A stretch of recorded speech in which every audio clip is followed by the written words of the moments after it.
Hello, everybody. Good evening. Brittany McMillan here with Team Our Victory. And tonight we are talking all about challenge groups. This is going to be a two-part series that starts this week and will roll over into next Thursday evening.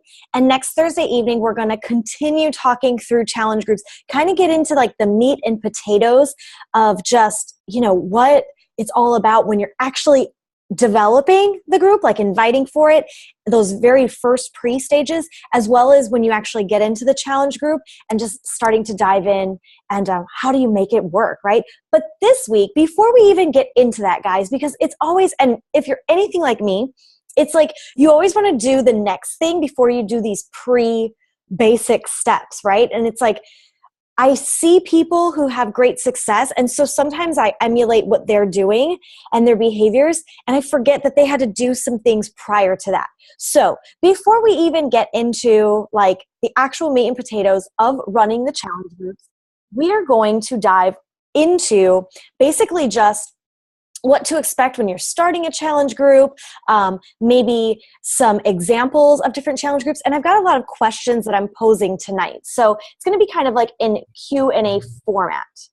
All right. So I'm going to make sure that everything is being recorded. Cool. All right. We're good to go.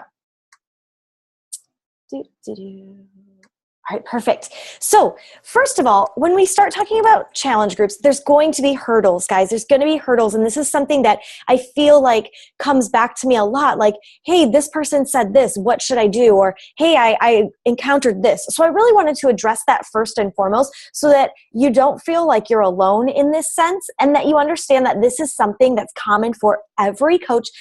Doesn't matter their level in the business. So common hurdles you're going to have when inviting. You're going to have people that tell you they don't have money for your products. And we're going to get to all this, but all of these guys are basically excuses. The fact that they don't have money for the products could be real. Maybe right now they're strapped for cash. They can't fathom, rearranging their budget right now to fit in that. But if they look at other areas of their lives where they're spending money, there's probably a bunch of traps. They could probably end up saving money in the long run by joining a fitness group than they could by just continuing to say that they don't have money. So that really is an excuse. And guys, obviously we pour our hearts and our souls into everyone and everything that we're doing, but the buck kind of has to stop at some point because you are a working coach. It is your business. And you would never go to someone, you wouldn't go to that person and ask them to do their job and not get paid, right? So it's a respect kind of thing. They have to understand that, if you don't have money for this group, that's 100% acceptable. No worries. I run them all the time. But that's just something that you kind of have to let them move on, right? Move on to the next one if money is their thing. Side note, money isn't that crazy when it comes to Beachbody because they get to keep the products, right? Like they keep that disc forever. So it's truly not that expensive in comparison to like, I don't know, maybe a fitness studio that I'm working with that it's $189 a month to work out there 3 or more times a week. It's $189 a month. Like that doesn't even involve nutrition. That doesn't even involve the daily support of a coach, right? So, really, for me, money isn't the thing, okay? Next common hurdle you might get when inviting is that they're worried about the time that they have for it. But Beachbody really simplifies a lot of this for us by making programs that are quick and efficient workouts that they can do from home. There are so many times when I am doing my workout and have got dinner going in the oven. And if I was a member at a gym or trying to do something else where I had to leave my house, there's no way I'd burn the house down if I was gone and having dinner cook in the oven. So the whole time thing, there's such a value to the fact that they can work out at home, be able to get it done in a half hour or less and have results, right? So when people worry about time, that's a great one for you to kind of just dive in and really share your heart for what this business has done for people who are also in that same predicament. Sometimes when you're inviting people, they want to do their own thing. Like, hey, I go to CrossFit, or hey, I do my Pilates classes. Can I just do that and be in your group? Well, at this point, I would tell them, I am so proud of you. That is so awesome. Like, rock out. You're doing the right thing. But unfortunately, this group is selective just for my personal clients. So, absolutely, I'd love to have you in a group one day if ever you want to try out one of our programs, but everybody in this group is committed to doing at-home workouts. So I want to make sure that, there's some sameness to that. And there's ways of saying that to people that aren't off-putting.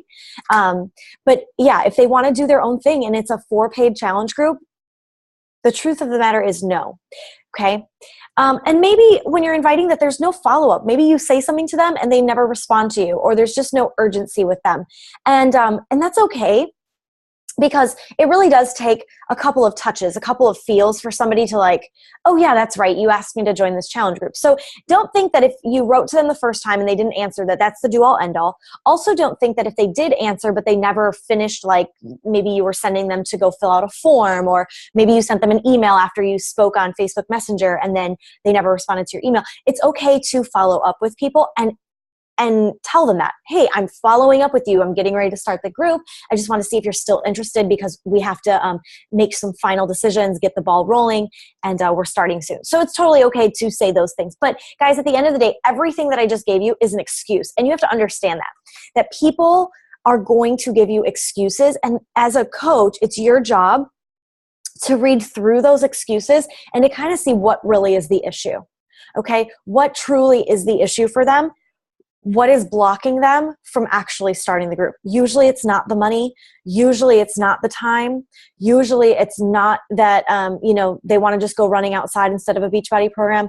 Usually there's something else there. And so our job as coaches too is to sometimes, and in, respect too with the person, depending on how well you know them, but to try to dig a little bit to see, maybe if you can break past that hurdle. Okay. All right, guys. So starting small, these groups, like when you're running challenge groups, baby steps in the beginning. Start small, build confidence in these groups. If you want like 100 people in your first challenge group and to make $1,000 paycheck this week, and everybody just responds to your daily post in the challenge group, I mean, that's kind of wishful thinking. Even for top coaches, even for coaches who've been doing it a long time, their groups aren't necessarily huge. They might have 10 or less people in that group. And why? Because they want to focus their entire heart, soul, and energy to those people who are truly invested. So it's better to just start small. Use that as your way to build confidence. Even if your group has 2 to 3 people in it, just find ways to start somewhere, okay? And build from there. And it's a constant learning process and evolving as you grow. So please know that the groups that I run today that you might be witness to are not the groups that I ran when I first started. And you've got to know that. And I hope for some of you who have been with me for a while and have seen my groups even like from maybe last spring to now, maybe you've even seen them evolve more. I'm hoping, fingers crossed. That is my goal, is to continue evolving and growing the groups. So some examples of things I didn't do in my very first group. I didn't have videos in my very first group. I didn't do a welcome video. I never did like check-in videos or anything. There were no videos. I was too afraid to do that. There were no meal planners. I provide a weekly meal planner now. That did not exist at all when I started. You're not required to do a meal planner. Guys, challenge groups are yours. It's what you want it to be. You're the coach, you're the CEO, you are the one running the show. So if meal planners are too much for you right now, don't do them. You're not a nutritionist anyway. So really, my meal planners they're not like, oh, this is exactly how to follow 21-day fix, and this is exactly how to eat 1,200 calories per day, and this is how to lose 10 pounds in 4 weeks. Like, my meal planners aren't built that way. What my meal planners are, and I really allow my challengers to know this, is that my meal planners are simply a guide for how to make nutrition yummy. Because I refuse to eat boring, bland food in my personal life. So that's what I share with my clients. Now, if you're not of the same nature, if that's not kind of your thing, then you don't have to mimic the way that I do it. But that's me. Like, I love eating. I like food that tastes good. I refuse to diet and eat like just grilled chicken and, a side salad every night. I won't do it. I just won't do it. I'd give up. So I try to show my clients how I make it work and don't give up, especially in the nutrition portion. But I didn't start like that. And the meal planners, when I first started, only had dinner options. Then I evolved them with Shakeology options. And then I evolved dinner Shakeology and I added in lunch options. And then once I had those going, then I added snacks in. And I'm sure it'll get even better and better as I go. So keep in mind too that my meal planner, also what you see today, wasn't what it began as. No No challenges. Oh, I'm like, why did I write no challenges? No challenges, meaning when I first started, especially in my summer groups, I haven't done it in a little bit and I'm going to get back into it.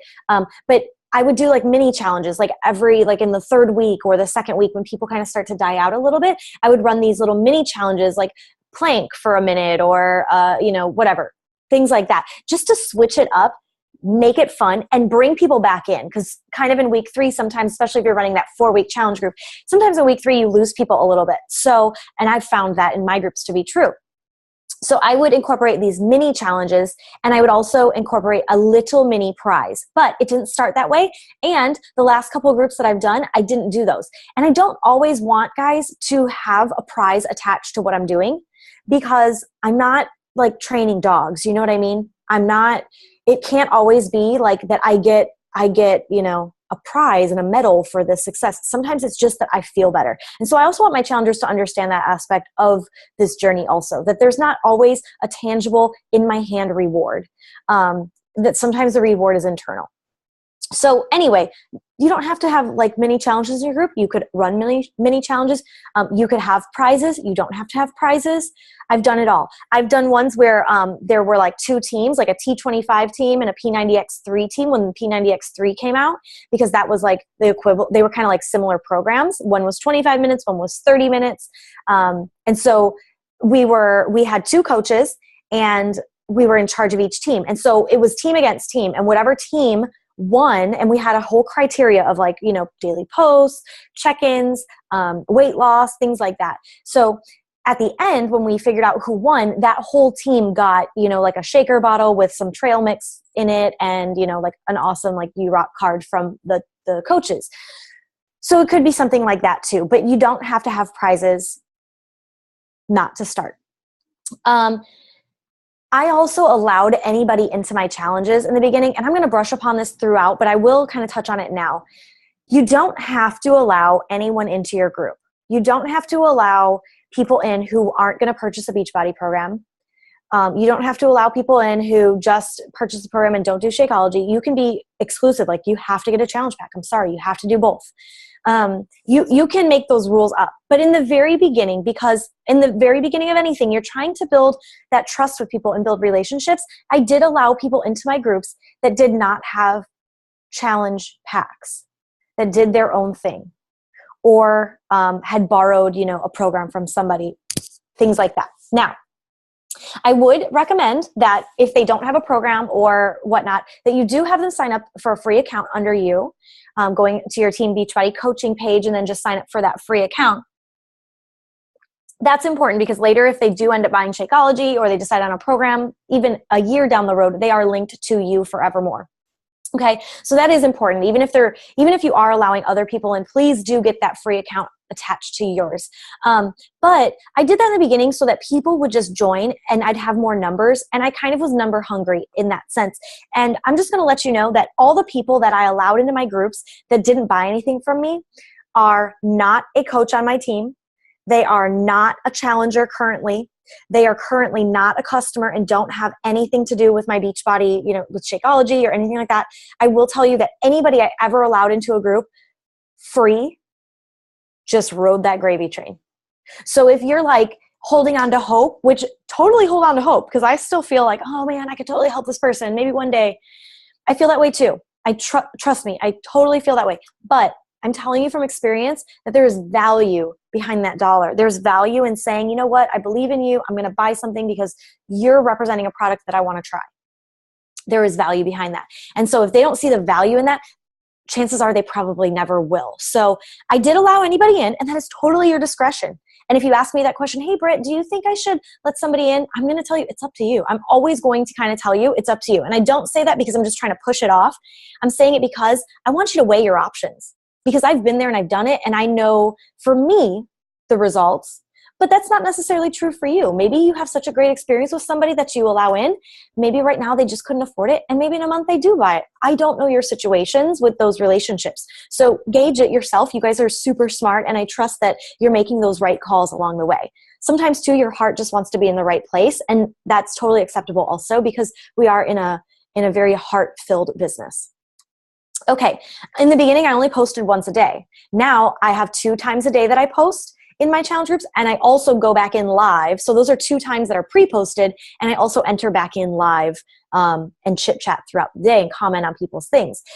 In the beginning, I posted once per day, and that one time per day, I'm embarrassed to say, was not pre-posted. It was just whenever I got into the group. So it wasn't consistent, and that's probably also why some of my initial groups were maybe not as successful. But I didn't post a million times a day. So again, I'm just giving you examples of how this has evolved for me and how it can evolve for you. Okay? I had minimal interaction in the beginning, not only because and it's a two-way street. So I didn't interact as well with I didn't have authentic interaction with them. It was very plasticky. It was very robotic. So I didn't get to know my challengers as well as I should have in the group. And not even so much that I didn't get to know them, but I didn't allow them to get to know each other. That's when a challenge group really works, is when your challengers, it's not you anymore. They know each other. Like, they're doing life together. They're supporting each other and cheering each other on and asking each other for that recipe. And that's when it gets really fun. So I wasn't allowing them to build that relationship. It was just me and them, and everybody knew me, but they didn't know each other. And so there was minimal interaction amongst one another. And over time, I've fixed that pretty well, and I'm going to continue to grow that. But just know that that's something in the beginning that might need to grow and evolve, and that's okay. That is so okay. And it's totally okay in the beginning to just go to the Beachbody Challenge group posts, the ones that are in your coach training, in your online office, to get to those documents.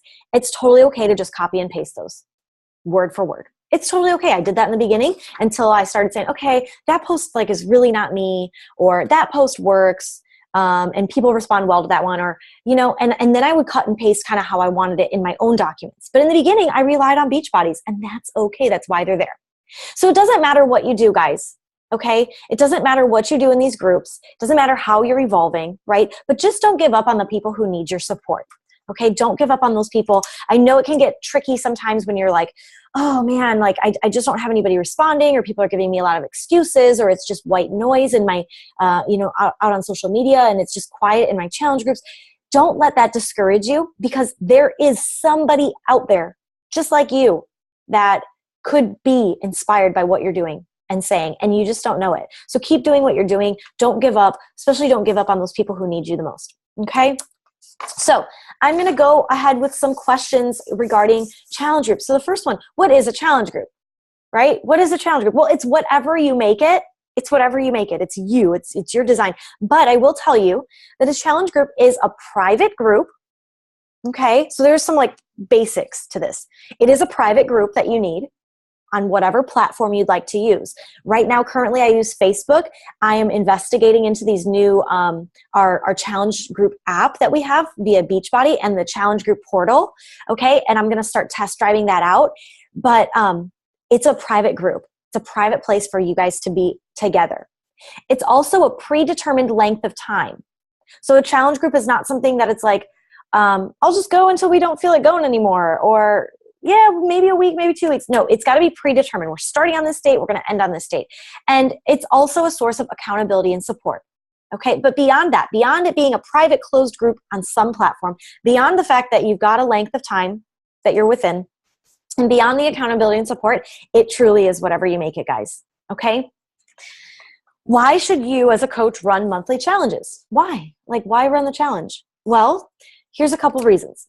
It gives clear, concise, and consistent steps on how to incorporate the fitness, nutrition, and support that we as coaches are all about in this industry. Okay, I'll say that again. You give clear, concise, and consistent steps on how to incorporate that fitness, nutrition, and support component. Okay, it's that holistic approach that we've got, but you're giving them in that challenge group, rather than just saying, yeah, you got your fitness, you got your nutrition, support, I'll call you every other week, see how you're doing. You totally could do that if people bought a challenge pack from you. You absolutely could do that. But this group allows you to give clear steps and consistent steps to build lasting habits, okay? These groups also build your network. Beyond your family, beyond your friends, okay, they build your network. You start to get to meet people, hey, I loved doing this group and my friend wants to do it now. So now your network is growing. So this is a chance for you to build your network beyond just your immediate people. Groups create momentum, confidence, and business profits for you. I'll say that again. Groups create momentum, confidence, and business profits for you. And let me break that down. So momentum, let's talk about that. There's nothing like momentum in this business. Momentum builds momentum. It just keeps going. So when I have a little bit of momentum, when I feel good about the challenge that I just ran, and I feel like I got great results, and I'm prepping to start my next one, I'm going to have some momentum to push me to go on that one. And so on those days when people say no for my next group, it doesn't hurt and sting so bad because I've got this momentum going because I know my groups work. So I've got that momentum. It's also building confidence because when you start running more and more groups, it's like you start to see people are relying on you, counting on you. They lean on you for that support. It makes you have to kind of check yourself and kind of give yourself a gut check. Like, wait a second, how am I living? Am I living like the coach that these people want me to be? And it builds that confidence though, because we all start out just as a person that loves fitness and loves getting in shape and working on our best selves. That's how we all pretty much start as coaches.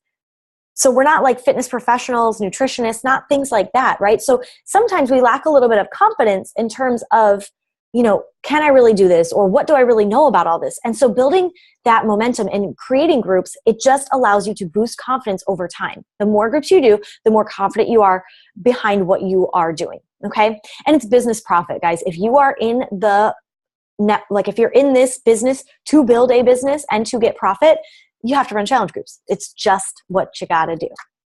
Okay. Also, challenge groups, why? Well, they're organized, systematic ways for you to help your clients. Again, I've had clients that can't join my group, like if they're not on Facebook or something like that, right? And they couldn't join my group. So what do?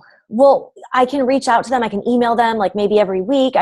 It's really hard to do daily check-ins when it's not like when it has to be an addition. So it ends up being like maybe every couple days, maybe once a week, maybe every other week. But honestly, you lose those people. And you lose your mind because it's just not organized. This is an organized, systematic way for you to plug into everybody that you get. If you got a bunch of people just buying challenge packs and you had all these clients, but you had no true organized fashion for how to like pour into them and reach them all at the same time, it'd be too much. You'd give up, right? It's so much easier for us to put people into one of these groups, okay? It also gives you a way to collect testimonials. So once these groups are done, like we said, you've got these people who had great transformations, share about it. Reach out to them. Hey, I loved your transformation. Can I please share that on my personal Facebook page or on my private, my like page, whatever it is for you. But it gives you a way to show other people like, yeah, I know I show you myself every day and you're like so sick of me, but here's what someone else did. And it gives you that opportunity to share that too. Okay, and it removes the fear of coaching. Like I said, we are not necessarily fitness professionals when we start this business, and there's a lot of fear that goes along with that. Am I a good enough coach? Do I know what I'm talking about? What if I'm not perfect in my fitness or my health? What are they going to think of me? Things like that. But by staying consistent to your challenge groups, you're removing that fear, okay? Because it's also giving you a small platform to work in rather than broadcasting to all of humanity your imperfections. You can do that in a small setting. It allows you to be vulnerable in there. It allows you to be imperfect and grow. And just being honest with your challengers and letting them know that too. Like, hey, I'm growing right along with you. I have days where I don't feel like working out. I've got days where it's hard for me to eat right. I got cravings too. So it's totally a real raw place for you to remove that fear of trying to be perfect as a coach. Okay, so what types of challenges should you do? Great. Free 5 or 7 day challenges are excellent ways to build your network, okay? I would not do free groups for any longer than 7 days, and I'm telling you guys this as somebody who's experienced it. I have done free 30-day challenges. It is tiring. By day like 12, nobody's talking in the group. It's time consuming. You're not getting paid for any of it. So it's not worth it. If people want 30 days of free you, they can go to your page and follow you, right? So 5 to 7 days is perfect. You don't need anything more than that. But that engagement in your group, when they see you engage with them for 5 to 7 days and they're engaged right back with this, that can lead to that momentum. So immediately following a free group, I always suggest that there is a paid group that they can pour into. Not necessarily like the next day immediately, but maybe after your 5 days is over. So let's say you do Monday through Friday, maybe they have the weekend through the week to consider joining your next group. And then that following Monday is when you would start. You could plug it out like that. And that's totally on you to kind of figure out the timeline of it all. But that's a great way to take people who had a great time with you in that free group and to plug them into how valuable you are when they actually purchase something. Okay. Guys, the possibilities for a free group are truly endless. Just make it fun. What are you passionate about? Do you like eating healthy? Do you like trying to make clean meals for your family? Is it time management skills that you're trying to, that like work-life balance, right? Maybe it's you love like planks, or you love push-up challenges. Maybe you love like water challenges and you're really into like different types of waters you can drink. Whatever, the sky is the limit. So make it fun. Make it something that's connected to you. Also look at the time of year and maybe make it something that's connected to like the theme of the year. Another challenge you could do is a Shakeology challenge, which is kind of similar to a free challenge, where you would require them, you would pour into them maybe like a free clean eating for 7 days. Like, we're all going to eat clean for a week. But in that time, they're required to drink 7 days worth of Shakeology, which is perfect because Beachbody now has the 7-day Shakeology sampler. So they would purchase that sampler. Like, they're not having to purchase $140 Shakeology. It's just simply the sampler, right? Or if you have individual packets at home, you could sell them $5 a packet. Well, however you want to do it. You know, for the 7 days, maybe they pay you $35 via PayPal and you ship them over the 7 packets if you have a bunch extra, or, you know, whatever price line you want to do. I would not give away that many packets for free, FYI, but definitely require them to purchase Shakeology for that. And then beyond that, maybe clean eating kind of goes really well with that, but just to see like, hey, what if for a week we just changed up one aspect? We don't work out. We don't really change much about everything else, but for 1 week, we're going to drink Shakeology and see what it does to our body. And that's some pretty powerful stuff. You're going to have people who become believers after that. And it's not like such a huge investment for them to join a group like that. Okay, Shakeology can be the tool, but again, it doesn't have to drive the group. You could have a different theme be the group, or it could solely be about drinking Shakeology. The sky is the limit. It is totally up to you, and that's the exciting part. And then the last one, guys, a 21 or 30-day paid challenge, not free. Like, not free. I hope you can hear me on that, okay? I say 21 to 30 days. Now that 21-day fix came out, or a couple years ago when it came out, this kind of changed things up. Normally people did 30, 60, 90-day groups. I'm also going to put a little side note in here. I've done 90-day groups. Terrible. I've done 60-day groups. Don't like them that much. People lose interest. And it's so funny. What's super weird about all this is that I run groups pretty much back to back to back every month. And so my groups are typically about 30 days long. So I have people who will do a 30-day group and dive right into the next group. And it's so funny because they'll start the next group up like all like ready to go again. Like it's a brand new something or other, but really it's the same stuff. Like, so it's so weird to me that when I do 60-day groups, I lose people in that second month. But when I separate them 30 and 30 and I act like it starts over, right? You don't lose people. It's kind of funny to watch. But anyway, total tangent that I just went on. But you could do 21-day groups using 21-day fix. 21 is a great number, that 3-week threshold. So you could do 1 full week of like the prepping, and then you could do 3 actual weeks, 21 days of diving in. You could also limit your like prep week, that week 0 that I like to call it. And you could just do like a prep weekend, Friday, Saturday, Sunday, and then Monday you guys all dive in and you do 3 weeks, bam, bam, bam. Those ones typically work a lot better. And, you know, usually it is in that week 3 that people start to fade out. So if that is their final week, sometimes that also helps that to be like the push, you know, that gives you a chance too, to kind of take a week off in between groups. And I've found that to be good for my mental health, for me personally, because as a coach, it can be tiring. For us to go back to back to back groups every single month for our own personal like bodies and minds and souls. Sometimes it's hard for us because, you know, again, we're trying to be perfect in these groups, right? And to be models of what this is. So it also gives you a chance if you do 21-day groups to kind of take that little break in there. Okay. So for those who can't afford your group, like I said, not free. For those who can't afford it, refer them to all of your free resources, guys. Hey, check out my Facebook page. Follow me on Instagram. I've got this newsletter I send out every month. Can I get your email for that? I'll add you to the newsletter subscription. You know, I'm running a free challenge in April, so I'll get back to you and I'll make sure I plug you into that. Whatever it is, guys, just let them know that you're not working for free and that you have plenty of free resources that you pour into people daily. Every single day we plug and pour out a bunch of free resources. So don't be ashamed to just push them to that. Okay. Your paid groups should have guidelines. There should be a start and finish. Absolutely. There should be requirements to join. And there should be expectations that are set in place. So when you do these groups, it is on the, like for the real, like somebody who really wants to lose weight, someone who really wants to get their act together in the kitchen, somebody who really needs that support and that kick in the butt. And here it is. This is when we're starting. This is when we're finishing. This is what I expect. And here are the requirements to join. Are you in? I know it can be hard sometimes to just be like that blunt and that pushy with people. But again, you're going to find the people who like are truly in it versus the people who are just trying to get a freebie from you. Okay, and another idea for a challenge, anything that you think of that you're like, this would be freaking awesome. Do it. Why not? Okay. Other things to keep in mind when you're doing your challenge groups, okay? Mix up the programs. They don't have to all do 21 Day Fix. They don't all have to do PiYo. They don't all have to do, I'm drawing like total mind, like hammer and chisel. They don't have to do all of them. Now you could do a pilot group. Sometimes I'll do that like for size. I did that when size came out. It was like everybody's doing size because this is brand new. We're trying it out together. We're going to enjoy it.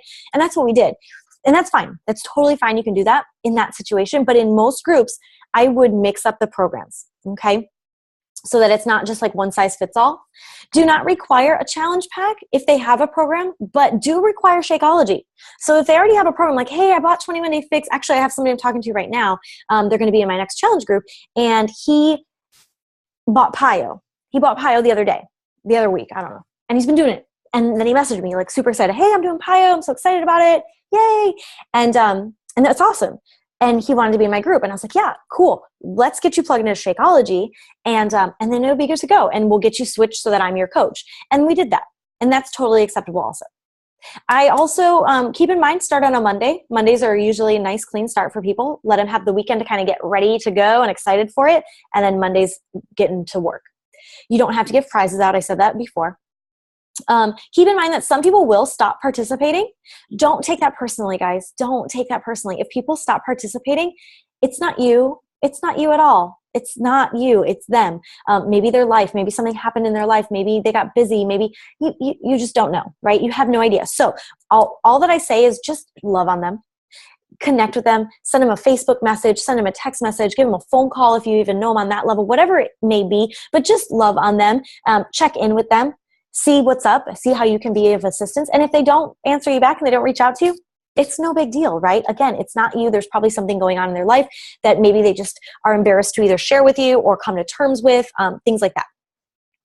Empower your leaders in the group, guys. You're going to start to see people emerge in these groups that are leaders and empower them. Like virtual high fives, reach out to them, tell them that you really appreciate their leadership.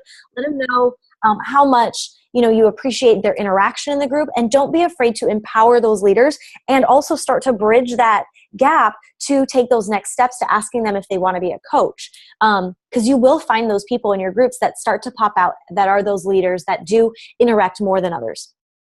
Don't be afraid of a small group. I said this in the beginning. It's like number hungry. We want to have more. Like maybe if I have more people, there'll be more people talking. And yeah, that could be true, but don't be afraid of that small group and get in there and love on each other. Make sure everybody knows each other. By the time like that first couple days is over, it's like their family already. Okay. Don't be afraid of having that small group because it allows you a chance to really pour into each and every one of those people without like losing people along the way. Keep in mind that we all start somewhere. Every single group you run is going to give you little valuable insights to the next one that you're about to do. So every group you run, it's like, oh, that worked really well, or oh, that didn't work well. You'll have light bulb aha moments where you're like, you know what, that's what I got to try on the next one. And you're just going to make it better. So don't get caught up in like that group wasn't good or it was a failure. Don't get caught up in that. Every single attempt you're making at running a challenge group is pushing you to make them better each and every time. And then just remember, guys, the point of being a coach and running challenge groups is that support and that accountability. It's to make it fun and to lift people up. We're not here to be personal trainers. We're not here to be nutritionists. If you are one of those, that's fabulous. Like, that's awesome. I'm personally not. I'm not certified in any of those things, but I am a certified friend. And I will say that. I am a certified friend. I can get in there and I can love on people. I can lift them up on the days when they need it. I can offer encouraging words. I can also be tough love. I can give them that like, hey, this is what it is, you know? So don't be afraid to get in there and just have fun and lift people up, guys, because that's what they need. That's truly what they need. So what should you consider before you begin? This is going to be like the last little part before we actually dive into next week. We'll talk through like that whole process of when we're actually kicking it off and getting going and just some best practices for challenge groups. So I'm going to finish off with this, what you should consider before beginning. You always want to know a date that you're going to start and always a date that you're going to end. So make sure those are very clear in your mind, start and end dates. What are you going to name your challenge? So think of the time of year, maybe think of something fun that's going on. Sometimes I'm like at a loss, so I'll just kind of like Google search things. Like the other day, I couldn't figure out what to name my March group. And so I just put like March Fitness Challenge into a search engine and I saw March Makeover and I was like, yes, that's so cute. Totally stole that idea. Whatever. Like, I love it. So name your challenges, make them fun, make them fresh for that time of year, make them stand out and pop for people so that people would be enticed to maybe join. Consider how somebody's going to qualify for this program. How are they going to qualify to be a part of your challenge group? Do they need, you know, some groups function different than others, like paid program, Shakeology, and that's it, right? Or maybe like in this last group that I ran, you needed a program, you needed your Shakeology, and you needed a journal because we're going to be talking through some self-love stuff. So consider like, what do they need for this group? What do they need to even qualify? What kind of time frame do they need? If your program, if you're doing something that lasts, you know, like they're hour-long things, like let's say you're kicking off an insanity workout, those are hour-long workouts. So you need to make sure that everybody in your group can commit to those hour workouts. So just consider all of that. Are you going to have a prize versus not having prizes? Are you going to do like a mini challenge versus not having mini challenges? Consider that before you begin. Who are you? This is my favorite one. Who will you reach out to? Who are you going to reach out to for this group? And write down that list. So before you even begin, okay, before you even post about your group starting, make a list of like an endless list. Just be exhaustive about it, right? List out anybody you can think of. And something that I've done a little tip for you guys that has been working for me is I'll go back to posts, not challenge group posts, maybe a before and after post, or maybe a post about a healthy meal that I prepped, or whatever, anything, maybe something where I'm shouting out my challengers, and I'll go and I'll see who liked it that I've never worked with before. And those are little golden nuggets. Those are like little secrets and hints of people that are like, I like it. I want to be a part of it, but I'm just too afraid to ask. Those are people that want to know more, but are just too afraid to approach you about it. So this whole week, I've been asking at least 5 people a day to join my group, and it's been so successful for me. And I was so afraid this week to do that for some odd, crazy reason, but it's been really great. But in that list, that's kind of how I started it. And all those people who had liked previous posts of mine, they immediately responded to me like, yeah, I want more information. Email it over. Here's my email. Like, not creepy, not weird at all. It was so smooth and seamless, the transition. So I encourage you, reach out to people before you even post about this group. Hey, I'm getting ready to post about this group, but I wanted to ask you before I even talk about it. Those people are going to feel like really special because before you even put it to the masses, they see that you reached out to them. Okay, so that's a big one. And then just remember, guys, before you begin, you probably need about 2 weeks to promote this group / prep for it, to get everybody plugged in, everybody's orders and all that good stuff. So make sure that if your group is going to start like Monday and you're promoting it now today on Thursday, probably not a good idea. It's probably not a good idea. So give yourself, sometimes I'll do a week and a half, 2 weeks, week and a half, but no less than that. You definitely need the time because you need the time for them to order / get their programs in the mail. Okay. My to-do list when I'm getting ready to start is simple. It's a very basic to-do list. I create a new cover photo. I make advertisement pics, like a new advertisement, like my March Madness one. March Madness, listen to me. March Makeover. I also might find some testimonials from my last group, put those together so that when I'm sharing about this and expressing to everybody to join my group, that I've got some testimonials. I create typically a blog article that also is associated with it so that if people ask me what is this all about, I can just give them the link and send them over there. My Jot form is always like the name of the group is the title of the registration form. So I always go in and I edit the Jot form, and then at the bottom is always my image. So I edit out the image. I usually keep the Jot form the same though, but I go in and I update it so that when somebody gets it, they're getting the March one and not the one that was for February. I also update my email template, and there is an email template in Team Our Victory that I've given you guys way back when. It's Challenge Group Email 1, and in that template, it's basically just telling them what the challenge group is about, but I'll go back in and I'll change the dates, like obviously change the start date, change the name of what the challenge group is about, and if there's any extra details in there that I need to tweak based on what that group is about to be, I'll go and I'll update that so that when I need to copy and paste it and send it out in an email, it's good to go. And then beyond that, once all that's done and I start promoting, I'm prepping my content, I'm prepping my meal planners, and I'm getting the group prepped. And that's where I'm going to leave off tonight, because next week in part 2, we're going to kind of pick up right back here. So what happens once you, I've got my to-do list, I've made all these things, these nice fancy things. Now I want to start promoting my group, and I want to actually get it kicked off, and I want to run it with success. That's what part 2 is going to be all about. It's going to be long-winded. I don't know if I might have to make it 3 parts because this was already pretty long-winded, but that's it for tonight. So if you have any questions about just these beginning stages of challenge groups and kind of the creative process, that's kind of what I wanted to talk about tonight, is that creative process behind it. Really, the underlying theme, guys, is that you are the boss. You get to pick whatever you want to do for these groups. You're in charge of running them however you want to run them. So have confidence in that. Stand up to that. Know that you are doing exactly what you want to do based off of like the lifestyle you live, right? So you don't have to copy anybody else when you're making these groups. Obviously, if you need feedback or just you've got some questions about a group you're prepping to run, or some ideas that are brewing in your head, absolutely reach out to me. You can also find me over at Team Our Victory, and you can share there as well. All right, guys, have a great night. I will see you next week.